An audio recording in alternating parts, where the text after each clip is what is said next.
और एक और बड़ी अपडेट आपको देते लखनऊ से है। चुनावी साल में सरकार का बड़ा तोहफा, आंगनबाड़ी कार्यकर्ताओं और सहायिकाओं का मानदेय बढ़ाया गया है। जी हां, आंगनबाड़ी कार्यकर्ताओं का मानदेय 1500 रुपए बढ़ा है। मिनी आंगनबाड़ी कार्यकर्ताओं का मानदेय 1250 रुपए बढ़ा है। सहायिकाओं के मानदेय में 750 रुपए की बढ़ोतरी की गई और बढ़ा हुआ मानदेय 1 सितंबर से इन्हें मिल पाएगा। चुनावी वर्ष में ये तोहफा आंगनबाड़ी कार्यकर्ताओं के लिए 1500, 1250 और 750 रुपए बढ़े हैं मासिक और 1 सितंबर से ये लागू हो जाएगा।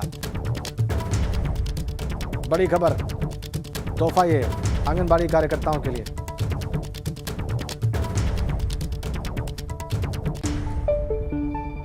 आगे बढ़ते हैं। क्रांतिकारी और राजनीतिक कार्यकर्ता स्वर्गीय चंपक रमन पिल्लई की आज 131वीं जयंती है। चंपक रमन का जन्म त्रिवेंद्रम, केरल में हुआ था। उन्होंने ज्यूरिख, स्विट्जरलैंड में इंटरनेशनल प्रो इंडिया कमेटी का गठन किया। उन्होंने प्रो इंडिया प्रकाशन का भी शुभारंभ किया।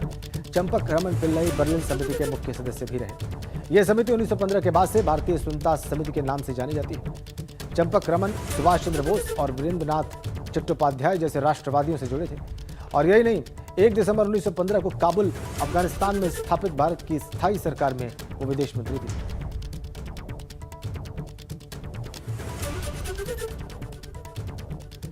आज क्रांतिकारी चंपक रमन की 131वीं जयंती।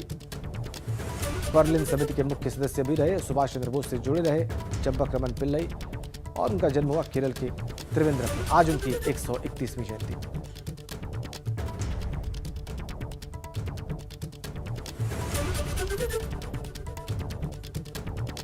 अफगानिस्तान में भारत की स्थायी सरकार में विदेश मंत्री भी रहे।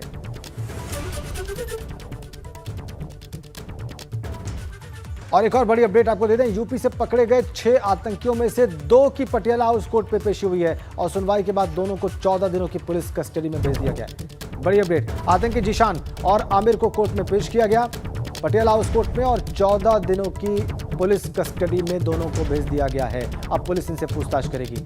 पुलिस यही चाहती थी, बाकी के 4 के साथ भी पुलिस यही कर रही है और इन दोनों के साथ भी कस्टडी में लेकर पुलिस अब इनसे पूछताछ करेगी और बहुत मुमकिन है कि इनकी निशानदेही पर कुछ और गिरफ्तारियां हों। अविनाश के पास चलते हैं, हमारे सहयोगी दिल्ली से हमारे साथ जुड़ गए। अविनाश, क्या अपडेट है आपके पास? बात करें तो पटियाला हाउस कोर्ट में 2 अन्य आतंकवादियों को पेश किया गया है, जिसमें अगर बात करें तो खासतौर से जीशान का जिक्र किया गया है। उसको लेकर दिल्ली पुलिस ने यह भी कहा है कि प्रयागराज लेकर जाना है और प्रयागराज में इसकी निशानदेही पे कुछ और लोगों को भी गिरफ्तार करना है, क्योंकि इसके जो नेटवर्क हैं काफी बड़े समझ में आ रहे हैं। ऐसी दिल्ली पुलिस ने दलील दी है पटियाला हाउस कोर्ट में और 14 दिन की रिमांड भी मांगी, जिसके बाद पटियाला हाउस कोर्ट ने 14 दिन की रिमांड दे दी है दिल्ली पुलिस की।